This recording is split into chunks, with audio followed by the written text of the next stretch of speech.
कवन पाप बड़ फैसन दारजी कर चढ़ी के लावेले हर दिया के गाँठ जी कर चढ़ी लावेले हर दिया के हमारी कवन चाचा बड़ी फैसन दारजी हमारी कवन चाचा बड़ी फैसन दारजी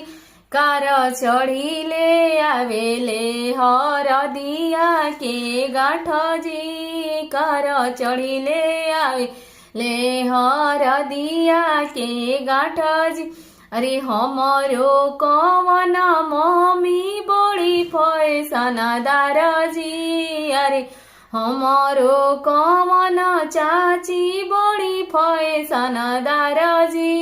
रगरी रगरी पीसस हरदी के गाँठ जी रगरी रगरी पीसस हरदी के गाँठ जी हमारो कवन भैया बड़ी फैसन दारजी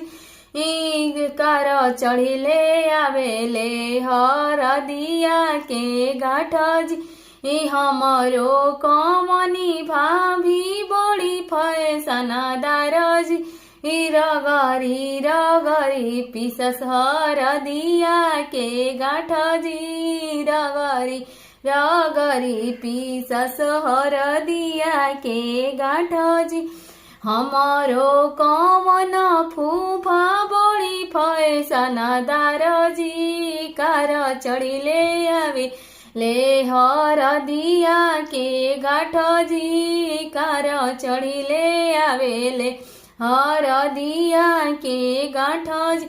हमारो कवनी फुआ बड़ी फैसन दारजी गरी रगरी पीसस हर दिया के गाँठ जी रगरी रगरी पीसस हर दिया के गाँठ जी हमारी कवन जीजा बड़ी फैसन दारजी हमारी कवन जीजा बहुत फैसन दारजी कार चढ़िले आवेले हर दिया के गाँठ जी कार चढ़िले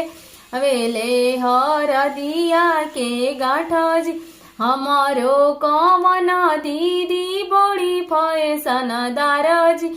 रगरी रगरी पीसस हर दिया